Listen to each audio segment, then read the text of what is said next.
So, but the main thing to me is to believe, to cry to God and not doubt that He's going to do it. And I've been praying that way for years.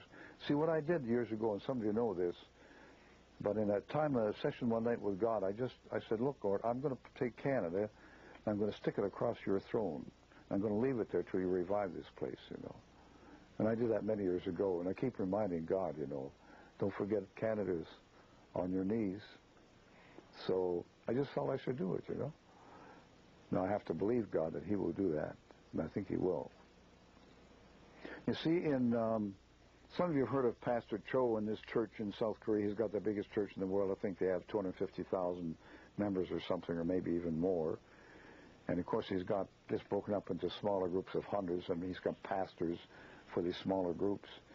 And some years ago, and I read this in 3 different publications, he said, I was praying with my pastors one day, and God showed us that revival is going to start in Canada and sweep the world. And they said that revival is going to be very powerful in 80 center areas in Canada, and then spread from there around the world. When was this? When did it happen? Well, I read about it probably 8, 9 years ago, but I read it in different publications, so I don't know. See, Cho, he's certainly a great man of prayer. He probably prays 5, 6 hours a day from what I read about him. He's been influenced by Bob Schuller and some of the influences. I mean, Bob Schuller I don't have much confidence in, but I don't think this destroys Cho. He certainly has been greatly used of God, you know. But that's what he said, so I don't know. I don't want to put any faith in that. Maybe that's really happened. I don't know. This is an odd sort of thing. Long before I was a Christian, I used to listen to music by Bob Dylan. And he had an album, and one of the lines on the cover of the album was this. He said, "One night, while healing ceilings in Harlem, I dreamed I saw Canada ablaze, and nobody know nothing about it, except who held the match." Mm-hmm. And I was very struck by that. This was back in 1962. Mm-hmm. No, 65, sorry. 65? Yeah. Yeah. Well, see, Duncan Campbell, he was with us for a week, but he was in different churches as well as ours, single meetings. And he didn't say a thing to me, but my brother in Winnipeg, he was an evangelist, and he had invited him to come to Canada, and that's how it all began. So when he got back to Winnipeg, he told my brother, he said, revival is coming to Canada. It's starting in your brother's church in Saskatoon. I was in prayer one night, and God showed me that very clearly. I'm glad he didn't tell me, or I might have been trying to make it happen, you know. My brother didn't tell me till after revival came. But I was in meetings up in the Interlake country here, and people up there told me Duncan Campbell had been in some of their churches. He told them the same thing, that revival was going to start in my church in Saskatoon. So certainly God, the Bible says God will do nothing but He reveals His secret to His servants, the prophets. So when God's going to do something, He reveals that to some of His servants, you know. So we're all asleep right now, eh? I'm afraid. Yes, yeah. Exactly. I'm afraid. The Bible says in the book of Joel, arise in the night watches, cry out to God, you know, cry out to God. He may leave a blessing. And so He knows when the time is right and the people are ready.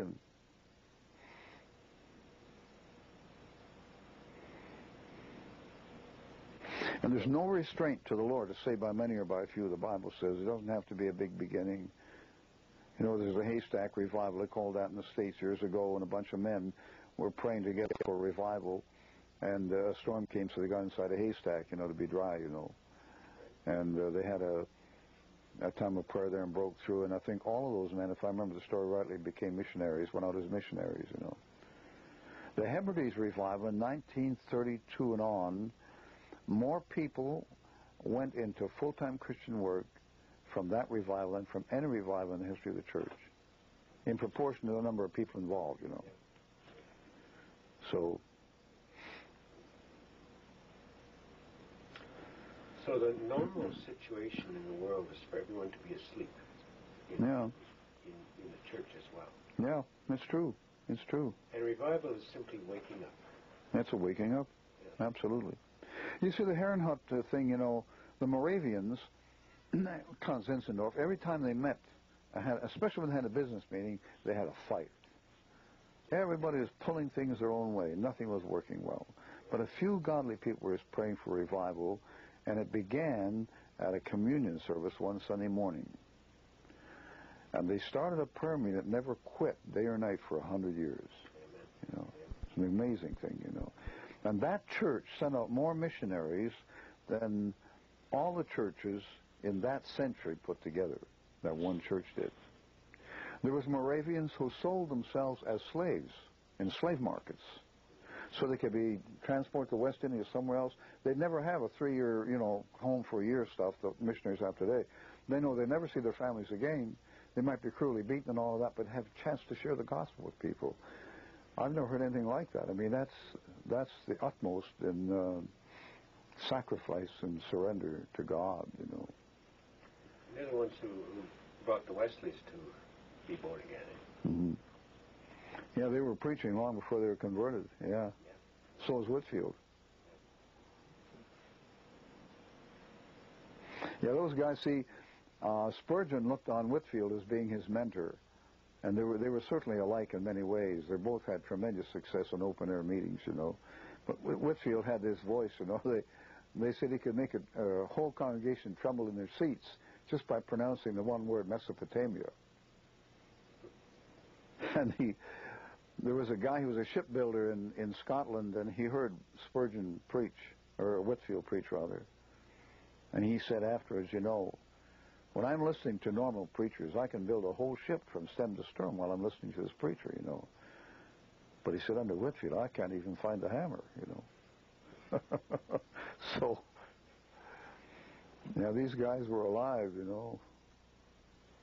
Yes? And one time I heard you say in a message that a university professor had read through the autobiographies of George Whitefield. Yes. It just made him, just spurred him on to pray. I was wondering if that was the same fellow you... No, that was a different person, yeah. Yeah, he was a member of the church in Saskatoon, and he came to me one day. He taught psychology,